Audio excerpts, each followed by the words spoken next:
It began on a night when the air felt heavier than usual, the kind of night when instincts whisper warnings long before danger shows itself. The biker known as Cole had ridden these roads his whole life, but that evening, something in him felt unsettled, a quiet tension crawling beneath his skin. He didn't know why until his phone rang, shattering the silence. On the other end was a trembling voice, barely holding itself together. His younger brother had been taken, not by strangers, not by chance, but by a rival gang that had been circling their club for months, waiting for the perfect moment to strike. And now, they had crossed a line no one ever expected them to touch. The news hit Cole like a punch to the chest. His brother wasn't just family. He was the last piece of innocence Cole had left in a world built on asphalt and scars. Losing him wasn't an option. Letting fear decide the next move wasn't an option. And as the weight of that truth settled in his bones, he made one call, a single call that would change everything. Within minutes, engines thundered through the night as his entire club assembled, not with chaos, but with chilling determination. Because when one brother falls, all rise. And when someone targets the blood of the club, they awaken something fierce, something unstoppable. The moment the club learned what had happened, the atmosphere shifted. These weren't men driven by violence. They were driven by loyalty, by an unspoken code older than their patches. They knew what the rival gang wanted: fear, weakness, leverage. But what they got instead was unity, so strong it could shake the ground beneath them. Each rider stood ready to face whatever waited in the dark, their eyes steady with the same promise: we bring him home. No excuses, no hesitation, no surrender. As the convoy roared out of the lot, the world around them blurred into streaks of shadow and steel. The club didn't just move, they descended. People watching from sidewalks felt it in their chests, the weight, the purpose, the storm gathering on two wheels. Everyone knew something serious was underway, something dangerous enough to ignite the air with electricity. Because when bikers ride with that kind of intensity, they're not chasing trouble, they're taking back what was stolen. And what happened next? The risks they took, the lines they crossed, the truth they uncovered, would leave the entire town stunned. Because this wasn't just a rescue. It was a revelation of what loyalty really looks like when pushed to its breaking point. And the night that started with fear would end with a moment no one would ever forget. The moment the convoy hit the highway, every rider felt the shift in the air, a mix of urgency, fear, and unshakable loyalty. Cole rode at the front, jaw clenched, his mind racing faster than the wheels beneath him. He pictured his brother's face, the same kid he once taught to ride, the same kid who trusted him with everything. The thought of him trapped in enemy hands stirred something primal in Cole's chest, a fire that refused to be extinguished. The engines around him vibrated with the same silent vow. They would not return without him. Every mile they devoured brought them closer to the truth, and closer to the danger waiting ahead. The club reached the outskirts of town, where the abandoned factory district stood like a forgotten graveyard of rust and shadows. Rumor had it the rival gang used the area for their less public business. Cole slowed, scanning every dark corner, every broken window. The night felt unnaturally still, as if the world itself was holding its breath. One of the riders signaled from the back, pointing toward faint tire marks leading deeper into the ruins. They followed them, engines rumbling low, like thunder threatening to break. The tension grew heavier with each turn. They could feel it. Something was close. When they finally stopped, Cole dismounted first.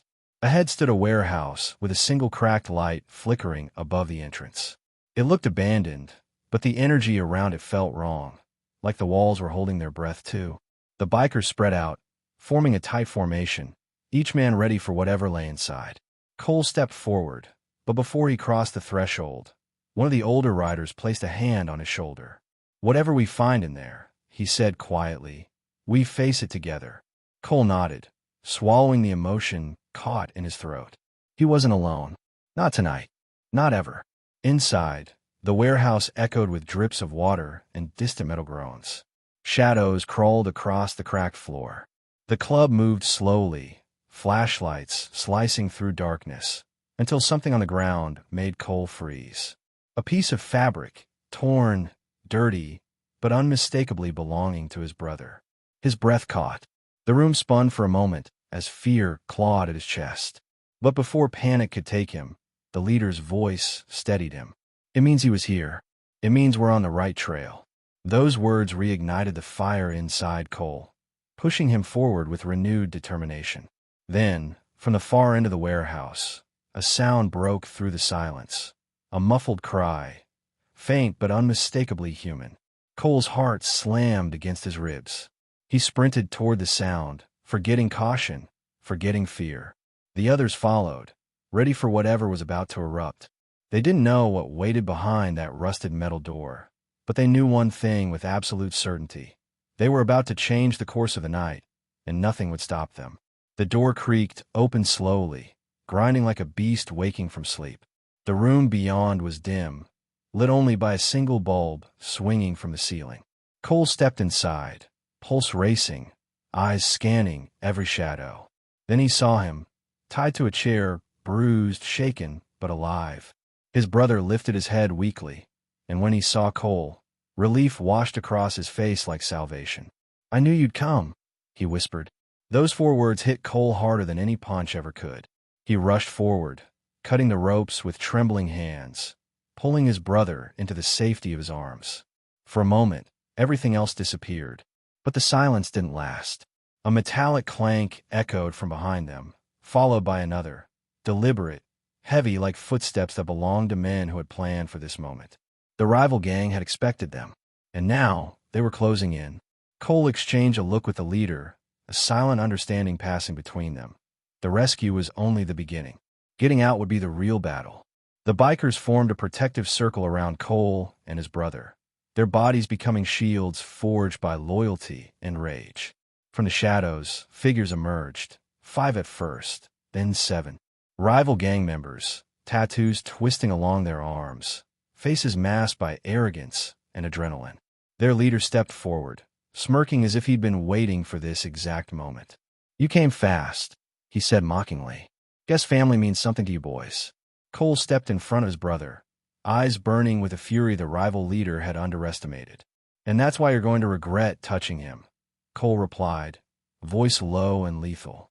The rival gang thought they had the advantage: numbers, territory, surprise. But what they didn't understand was that the bikers weren't fueled by fear or desperation. They were fueled by something far more powerful: unity. Every man in Cole's club had faced loss, danger, and betrayal before. They knew how to fight as one, how to move like a single force. And when loyalty is the weapon, not even darkness can stand against it. The rival leader snapped his fingers, and chaos exploded like a match dropped onto gasoline. Shouts filled the warehouse. Metal pipes clashed, fists met flesh, and rage collided with resolve. But through the chaos, one truth remained unshaken. Cole and his club would not leave without the one they came for. And as the battle raged, the world would soon learn exactly what loyalty looks like when pushed to its breaking point. The warehouse erupted into a storm of violence the moment the rival gang charged forward. Echoes bounced off concrete walls as fists collided with bodies and boots scraped across the floor. The air filled with grunts, shouts, and the metallic clang of improvised weapons striking against anything in their path. In the chaos, Cole stayed close to his brother, shielding him with every ounce of strength he had left. His arms burned, his lungs screamed, but adrenaline kept him standing. Every blow he landed came from a place deeper than anger. It came from love, from fear, from the unbreakable bond that tied their lives together. The club moved like a force of nature. They weren't just fighting, they were defending a piece of themselves. Years of loyalty had taught them how to protect each other without hesitation, and tonight, that bond showed its sharpest edge. The older riders handled the brutes who swung with reckless power, while the younger ones took down the quicker threats darting between shadows. They fought with precision, their movements driven not by chaos, but by fierce coordination. Each biker had learned long ago that in moments like this, hesitation was the real enemy. Cole spotted the rival leader, circling the edges of the fight, watching like a wolf waiting for the perfect moment to strike. Leaving his brother under the protection of 2 club members, Cole pushed through the fray with a relentless focus. He knew this man. He knew that behind the smug expression and sharp words lay a cruel intention, the kind that didn't end with kidnapping. This wasn't just vengeance. It was provocation. A message. A spark meant to ignite a larger war. Cole wasn't going to let that happen. Not while he still had breath in his body. Their eyes locked across the room, and the rival leader smirked before stepping forward. "You want him back?" he taunted, motioning toward Cole's brother. "Then earn it." The words stoked the fire inside Cole like gasoline. He launched himself at the man, tackling him to the ground. The impact shook the floor. They rolled across the concrete, exchanging blows with raw, brutal power. The rival leader fought dirty. Elbows, knees, anything to break Cole's focus. But Cole fought with something stronger. Purpose. Every punch carried the weight of a brother's fear and a club's loyalty. Finally, with one decisive move, Cole pinned the leader down, his forearm pressed against the man's throat. The warehouse fell into a tension-filled silence as riders and enemies alike paused to watch. Cole didn't speak at first. He stared into the rival's eyes, breathing hard, forcing him to feel the reality of what he'd started. When he finally spoke, his voice was steady and cold. "You don't touch family," he said. "Ever." He released the leader just enough to make sure the message landed, then stood up, signaling to his club. The fight was over, not because the rival gang surrendered, but because they understood what they had awakened. With the rival gang subdued, the warehouse slowly fell into an uneasy calm. The bikers regrouped, checking their injuries, gathering their strength, and forming a protective half-circle around Cole and his brother. The rival members lay scattered across the floor, groaning, bruised, beaten, but alive. Cole's brother leaned heavily against him, exhaustion and relief battling in his eyes. I didn't know if you'd make it," he whispered. Cole rested a hand on his shoulder. "There was never a world where we left you behind," he said softly. Just as they prepared to leave, one of the bikers called out, holding something he found tucked inside a metal locker.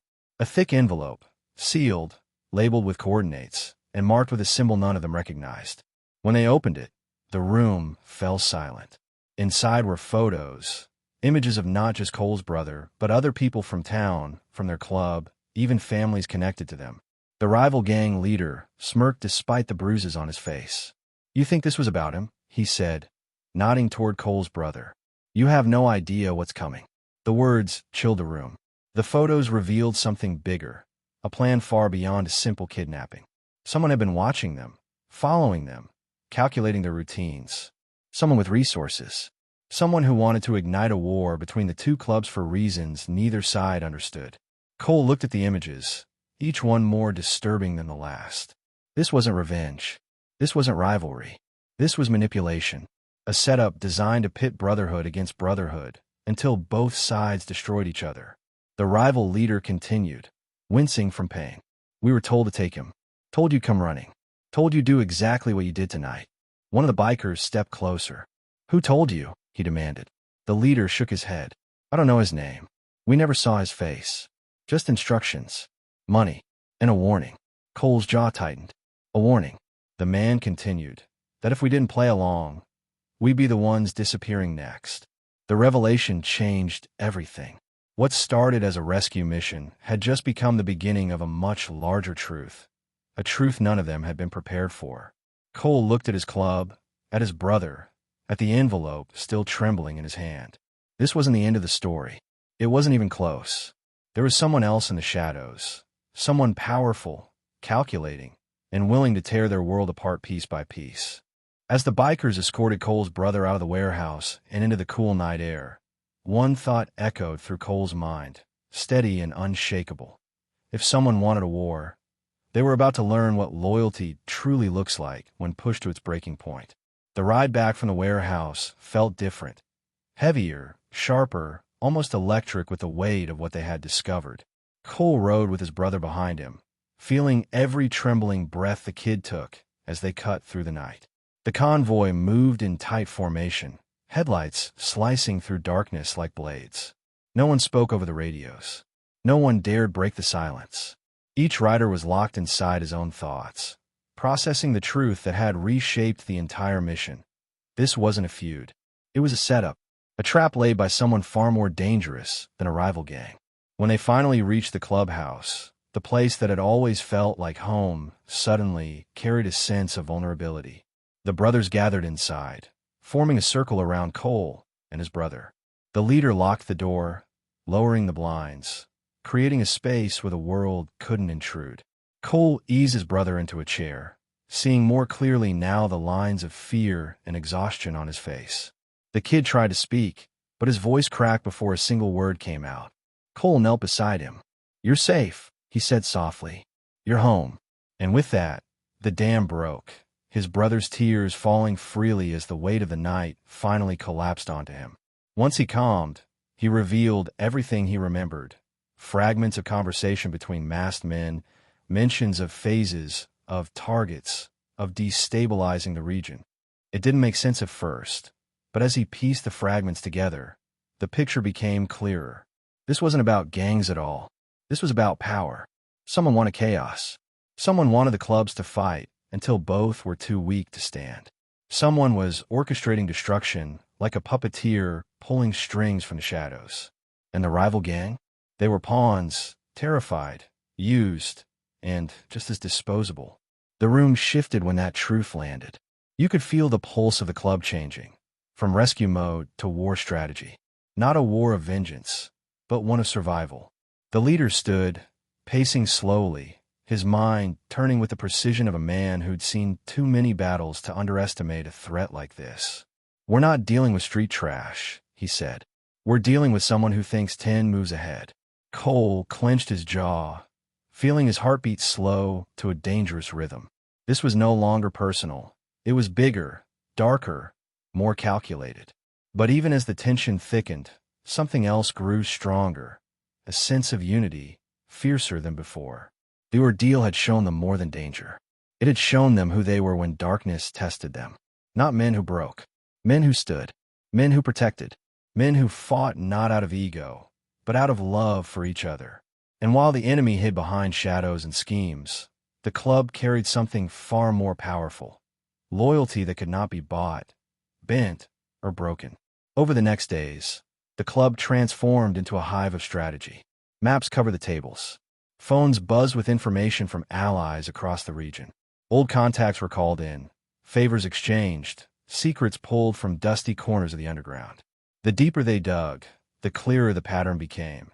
Disappearances, false conflicts, mysterious spikes in gun trafficking, debts forced on smaller crews. Someone was creating instability, using gangs like chess pieces to shift the balance of power. And now, they had targeted Cole's club directly. Cole spent his time between research and caring for his brother, who was healing physically but still carried the invisible tremors of the ordeal. Some nights, Cole found him awake, staring into the dark as if the walls around him might come alive. "They blindfolded me for most of it," he whispered once. "But I remember one thing, the smell of cologne. Expensive, the kind only rich men wear." That detail hit Cole like a hammer. This wasn't street-level crime. This was orchestrated by someone with money, influence, connections. Outside, the club gathered at the training lot, running drills, sharpening reflexes, preparing for whatever unknown threat loomed ahead. They didn't train out of fear. They trained out of respect for the enemy they hadn't met. "A man who hides his face hides his weakness," the leader said. "And we're going to find the crack." The riders nodded, their faces set with grim focus. They weren't just preparing for a confrontation. They were preparing for a revelation. The moment the truth would rip the mask off the enemy who had played with lives as if they were disposable. One evening, as the sun dipped behind the mountains, Cole stepped outside alone, needing air. The desert wind brushed against his skin, carrying with it the familiar scent of dust and gasoline. He thought about the nights he used to ride for peace, for escape. Now, he rode with responsibility pressing deep into his chest. The kidnapping had changed him, not by breaking him, but by awakening something he didn't know he possessed. A readiness, a calling, a fierce resolve to defend the people who made his life worth living. When he walked back inside, the leader placed a hand on his shoulder. "We found something," he said quietly. The room fell silent as Cole approached the table. There in the center lay a single photograph, grainy, taken from a distance, but unmistakably important. A man in a tailored suit stepping out of a black SUV, surrounded by armed guards. The same symbol from the envelope was etched onto the vehicle door. The room stiffened. Cole's heart beat harder. For the first time, the enemy had shape. Not a name yet, but a shape. And as the club stared at the photograph, the truth settled into the air like a storm preparing to break. The real fight hadn't even begun. The room felt colder as every pair of eyes fixed on the man in the photograph. He wasn't what they expected. No leather, no rough edges, no street-level swagger. This was someone who looked like he belonged in boardrooms, not back alleys. His suit fit him too perfectly, his hair too precisely styled. He had the polished confidence of someone used to pulling strings from a distance, untouched by the consequences he created. But the detail that struck Cole the hardest wasn't the suit, the guards, or the black SUV. It was the way the man carried himself, as if he thought he was untouchable, as if he believed no one would ever dare push back. The leader slid a second photo across the table, this one showing the same man shaking hands with a local politician outside a charity gala. It was a stark contrast to the dark warehouse where Cole's brother had been held. He's been building connections, the leader said. Influence, money, and now control. Cole's stomach tightened. This wasn't just an enemy. This was a man who had woven himself into the fabric of the city so seamlessly that attacking him meant risking everything. Not just for the club, but for the entire community. The stakes had just grown in ways none of them could ignore. As the club studied the photos, a chilling realization emerged. Every gang conflict over the past year, every disappearance, every strategic hit, every whispered feud, had one thing in common. They all traced back to areas connected to this man. He wasn't starting chaos for entertainment. He was clearing the board, removing obstacles, weakening anyone who might stand in the way of whatever empire he was quietly building behind the scenes. And now, by targeting Cole's brother, he had crossed from manipulation into open war. Whether he meant to or not, he had awakened a force he couldn't possibly understand. Cole stared at the photo a long time before saying anything. He could feel the weight of his club's eyes on him, waiting for his reaction.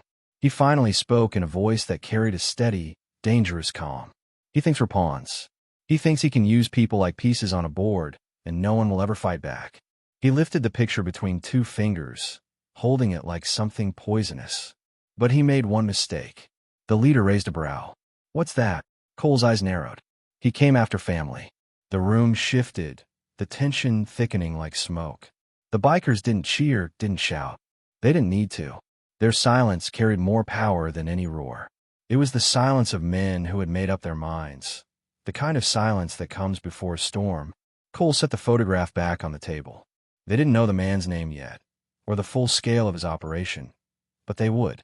And when they did, the man in the suit would learn something he had never faced in his polished, protected world. You can buy power, but you cannot buy loyalty. And you cannot break a brotherhood that has survived fire. The following morning, before the sun had fully risen, Cole stepped outside the clubhouse to clear his thoughts.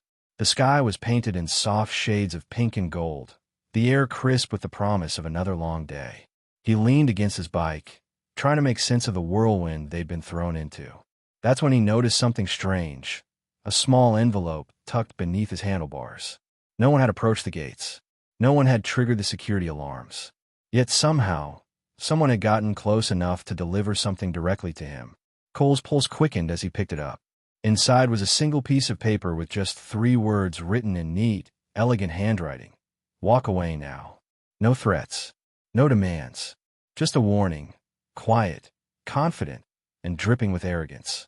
The kind of warning someone gives when they believe they're untouchable. Cole felt a slow burn rise in his chest. The enemy wasn't hiding anymore. He was taunting them, testing how far the club would go, how far Cole would go, before backing down. But the message had the opposite effect. It lit a fire Cole had been holding back since the night of the kidnapping. The leader joined him outside, eyes narrowing as he read the note. He's watching us, the leader said. He knows exactly what we're doing. Cole folded the paper, slipping it into his pocket. Good, he replied. Then he knows we're not scared. The leader nodded, a grim smile tugging at the corner of his mouth. Fear isn't the problem, he said. Unpredictability is. He can calculate moves on a spreadsheet, but he can't calculate heart, or revenge, or what a brother will do for another. Their eyes met with a silent understanding. This was no longer just investigation. It was personal.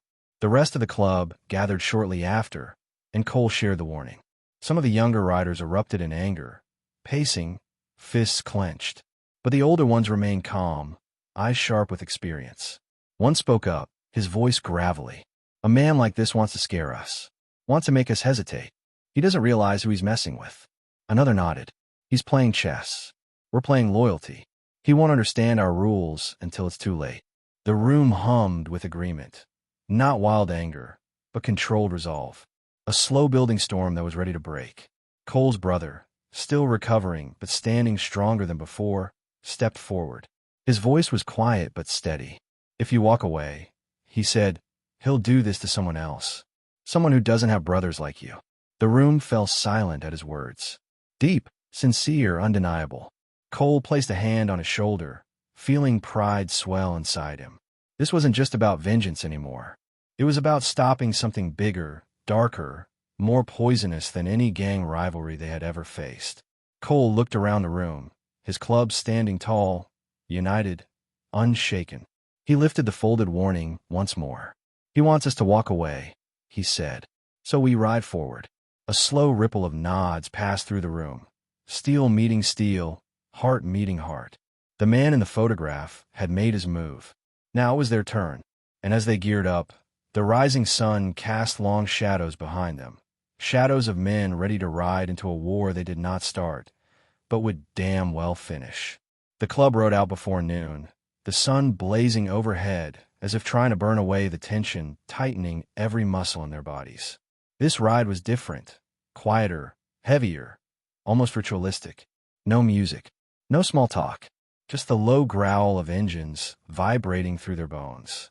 Cole rode to the front, his brother behind him in the follow truck, still healing but determined not to be left behind. They weren't riding to intimidate. They weren't riding to show force. They were riding to uncover truth, and truth, they knew, was far more dangerous than fists or guns. Their first stop was the outskirts of the industrial district, where the SUV seen in the photograph frequented late at night. The area looked abandoned, broken streetlights, empty warehouses, graffiti-covered walls. But the bikers knew better. Abandonment was often the best mask for control. Cole signaled for the engines to cut, and silence swallowed the street hole. The club spread out in small groups, checking doors, windows, loading docks. They searched for anything, tire tracks, footprints, a hint of movement. And then, tucked behind a rusted dumpster, they found it. The same symbol from the envelope, spray-painted in sharp black strokes onto a concrete wall. Fresh paint. Recent activity. A message. Inside the closest warehouse, they found signs of hurried movement, boot prints, cigarette butts, and a stack of crates filled with military-grade weapons that had no business being in this forgotten corner of town. Cole's stomach twisted. This wasn't just gang manipulation. This was trafficking. Organized. Structured.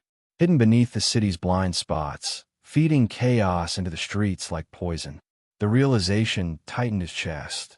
Their enemy wasn't just someone with money and power. He was someone building an empire on fear, using violence as leverage, gangs as pawns, and innocent lives as collateral. As they searched deeper, the youngest biker called out from the far corner. "You're going to want to see this," he shouted, holding up a folder he found tucked into a pile of old pallets. Inside were documents, surveillance photos, lists of names, coded messages, routes mapped across the state. And among them, a page marked with a red circle around one specific location, the clubhouse. A chill ran through the room. They weren't hunting blindly. They were being hunted too. Every move they had made was being observed, analyzed, prepared for. The warning on Cole's bike wasn't arrogance, it was strategy. But the most jarring discovery was yet to come. Inside a sealed envelope within the folder, they found a contract, a payment order for the kidnapping of Cole's brother. Not vague, not implied, explicit, signed, stamped, approved. The amount was large enough to make even the older bikers whistle under their breath. Cole felt a fire ignite behind his ribs, hotter than rage and sharper than fear. Someone had paid for his brother's suffering. Someone had looked at his family and seen leverage.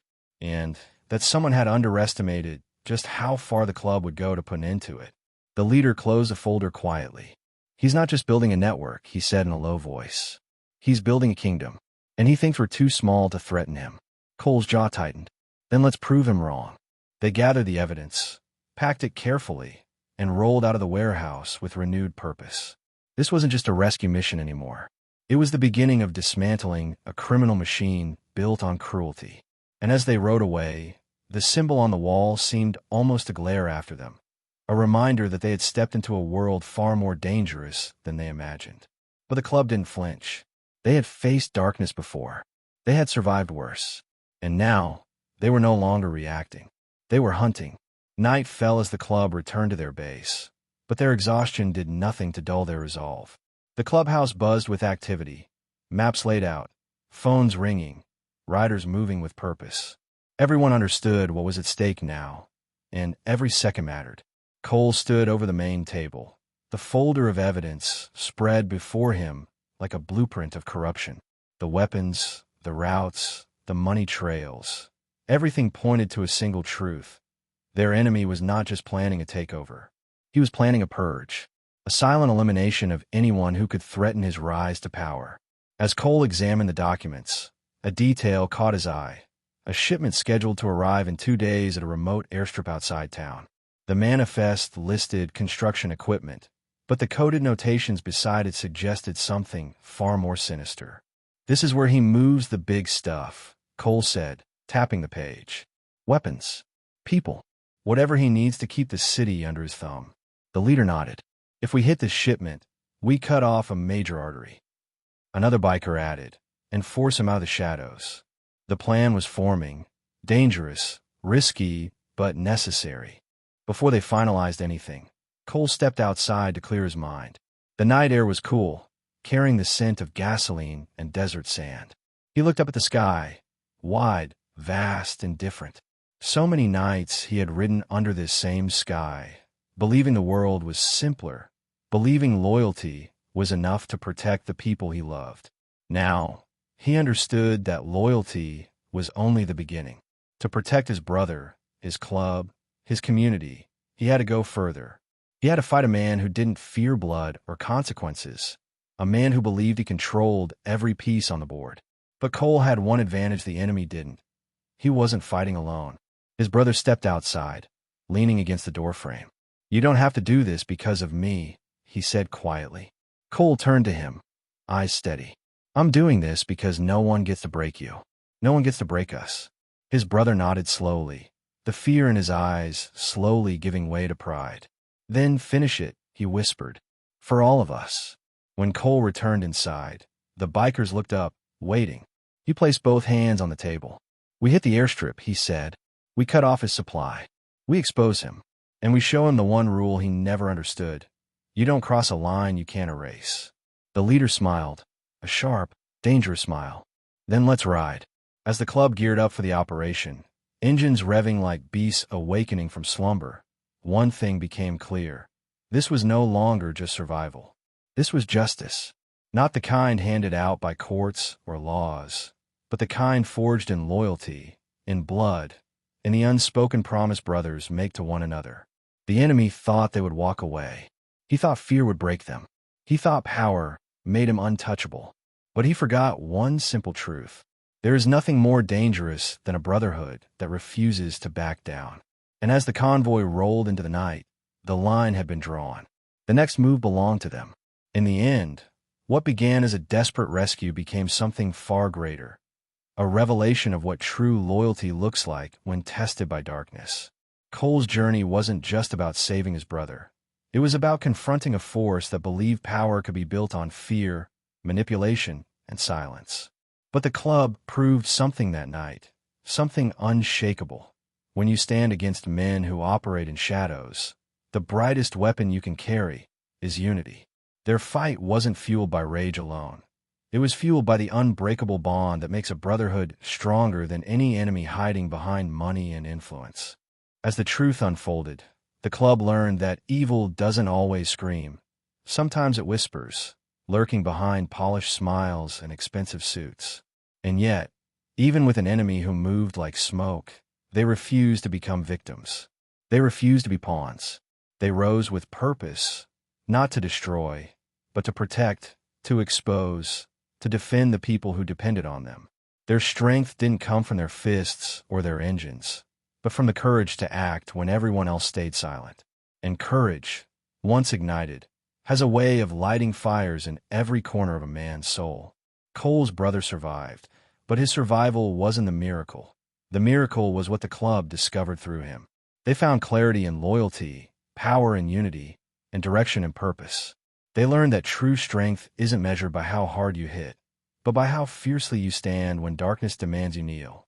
The hidden enemy might have believed he controlled every move, but he never understood that brotherhood can't be coerced. It can only be challenged. And once challenged, it becomes a force no calculation can contain.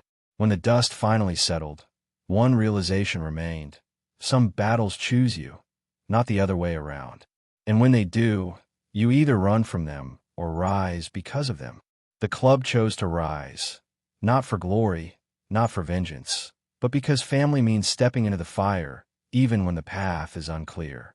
That truth is what carried them forward, what defined their actions, and what forged their legacy. It proved that even in a world of hidden enemies and silent threats, loyalty still has the power to change everything. If this story moved you, if it made you feel the weight of brotherhood, courage, and standing for those who cannot stand alone, let your voice be part of it. Share your thoughts in the comments. Your perspective might speak to someone who needs it. And before you go, make sure to like the video and subscribe to the channel, so you never miss stories that remind us of the strength we carry when we choose loyalty over fear. After all, the world may be full of shadows, but together, we keep the fire burning.